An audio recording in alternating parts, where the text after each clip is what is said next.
제5장.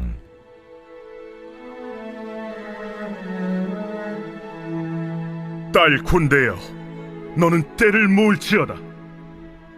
그들이 우리를 에워쌌으니 막대기로 이스라엘 재판자의 뺨을 치리로다.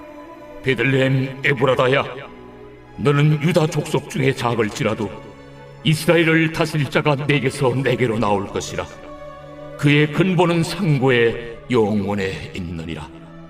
그러므로 여인이 해산하기까지 그들을 붙여두시겠고, 그 후에는 그의 형제 가운데에 남은 자가 이스라엘 자손에게로 돌아오리니 그가 여호와의 능력과 그의 하나님 여호와의 이름의 위엄을 의지하고 서서 목축하니 그들이 거주할 것이라.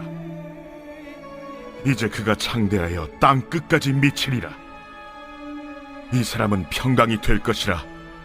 아수르 사람이 우리 땅에 들어와서 우리 궁들을 밟을 때에는 우리가 7 목자와 8 군왕을 일으켜 그를 치리. 그들이 칼로 아수르 땅을 황폐하게 하며 니므로 땅 어기를 황폐하게 하리라. 아수르 사람이 우리 땅에 들어와서 우리 지경을 밟을 때에는 그가 우리를 그에게서 건져내리라.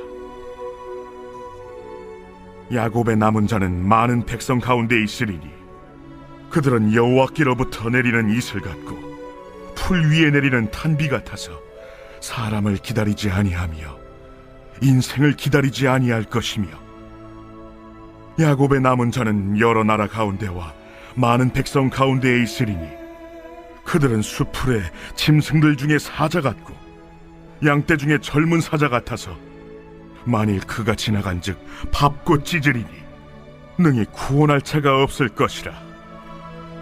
내 손이 내 대적들 위에 들려서 내 모든 원수를 진멸하기를 바라노라. 여호와께서 이르시되, 그날에 이르러는 내가 내 군마를 네 가운데서 멸절하며 내 병거를 부수며 내 땅의 성읍들을 멸하며 내 모든 견관성을 무너뜨릴 것이며, 내가 또 복수를 네 손에서 끊으리니 내게 다시는 점쟁이가 없게 될 것이며, 내가 새긴 우상과 주상을 너희 가운데서 멸절하리니 내가 내 손으로 만든 것을 다시는 섬기지 아니하리라.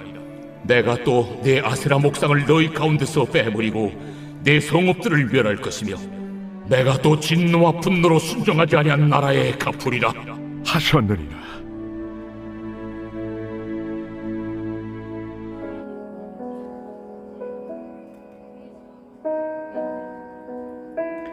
미가는 장차 도래야 할 메시아 왕국을 미리 복원한 것처럼 생생하게 오늘 묘사를 해주고 있습니다. 이 선포된 말씀을 우리가 믿음으로 바라보면 좋겠죠. 소망은 우리가 순례자의 길을 완주하게 하는 하나님의 능력이 되기 때문에 그렇습니다. 미가 선지자가 장차 오실 메시아에 대해서 예언을 해주고 있는데, 이 메시아는 어떤 분이시고 또 그분이 오셔서 어떤 일을 행하실 것인지를 갖다가 말해주고 있죠. 그러면서 이렇게 메시아를 기다리는 이 남은 자들의 이 삶과 사명에 대해서도 말을 해주고 있습니다. 이 미가 선자는 메시아 왕국의 주인이신 메시아에게로 이제 초점을 옮겼어요. 하나님은 자신의 백성을 통치할 새로운 왕의 이 탄생지로 베들레헴을 선택하시죠. 이 베들레헴은 당시 인구가 1000명도 되지 않는 그런 작은 시골 도시였습니다. 그렇게 이 말씀은 앞에 4장 6절에서 작고 이 약한 자들을 모으시겠다라는 하나님의 선언과 이 맥을 같이 하고 있는 거죠. 하나님은 그러니까 크고 화려하고 어떤 유력한 것보다는 작고 이 미약한 자들을 통해 일하시기를 기뻐하신다라는 것을 우리가 보게 되죠. 자, 그러면서 이 기원, 메시아의 이 기원이 이 아득한 옛날, 이 태초로부터 거슬러 올라간다라고 말하고 있는데, 이 일은 우연히 일어난 일이 아니라 이미 오래전에 하나님의 이 마음 가운데 계획된 일이라는 거예요. 자, 그러면서 이 3절부터 6절은 왕이 오심으로 이루어질 일들에 대해서 말을 하고 있죠. 자, 그런데 이 3절에 나오는 남은 자와 그 다음에 7절에서 8절에 나오는 남은 자는 좀 다릅니다. 3절은 자신들의 죄로 인해서 징계를 받은 후에 돌아올 자들을 가리키고 7절에서 8절은 끝까지 믿음을 지킨 이 신실한 사람들을 갖다가 가리키고 있어요. 상고와 같은 고난이 지난 후에 새로운 왕이 오실 때 이 3절에 기록된 남은 자들이 회복될 것이죠. 그 왕은 하나님의 능력과 위엄에 의지해서 남은 자들을 다스릴 것이고 그 나라는 창대하게 될 것입니다. 그리고 왕은 열방을 이 평정하심으로 말미암아 평강을 이루시게 될 것이다 라고 선언합니다. 자, 미가 선지자는 끝까지 믿음을 지킨 이 야곱의 남은 자들에게도 이제 이 시선을 돌리고 있죠. 그들은 하나님이 뜻을 이루시기 위해서 수많은 민족들 가운데 남겨두신 자들이고 하나님의 뜻에 의해 특별히 선택된 사람들이라는 거예요. 그리고 그들은 내리는 이슬 같고 풀 위에 내리는 담비와 같이 이 세상 가운데 생명과 활기를 주는 존재들이 될 것이다 라고 합니다. 그들은 하나님의 구속 역사에 있어서 결정적인 역할을 하게 된다는 거죠. 하나님은 이 남은 자들을 통해서 이 하나님의 복을 세상에 흘려보내려고 하신 거예요.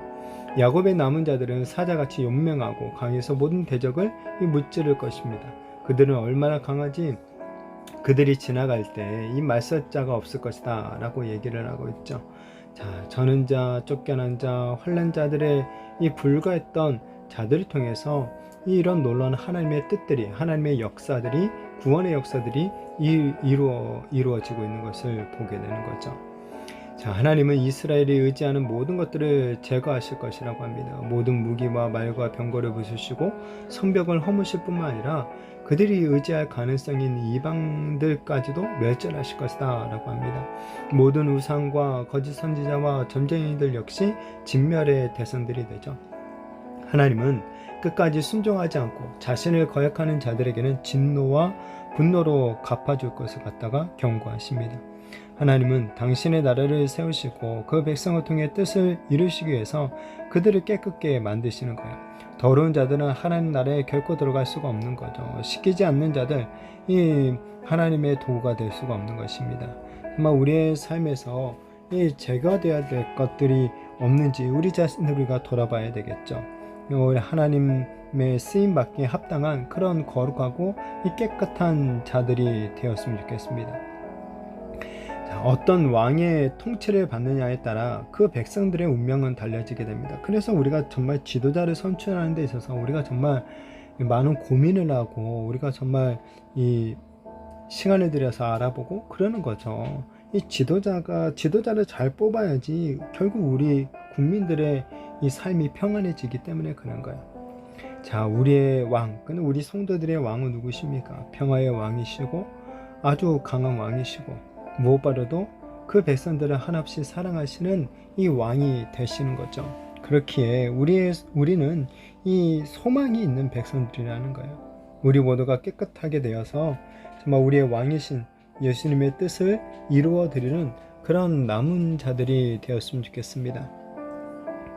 그래서 정말 저와 우리 모두 성도님들이 정말 하나님의 이 구원 역사, 하나님 나라를 위해서 더욱더 귀하게 쓰임 받게 되는 그런 놀라운 은혜들이 있게 되어지기를 예수님의 이름으로 축복합니다.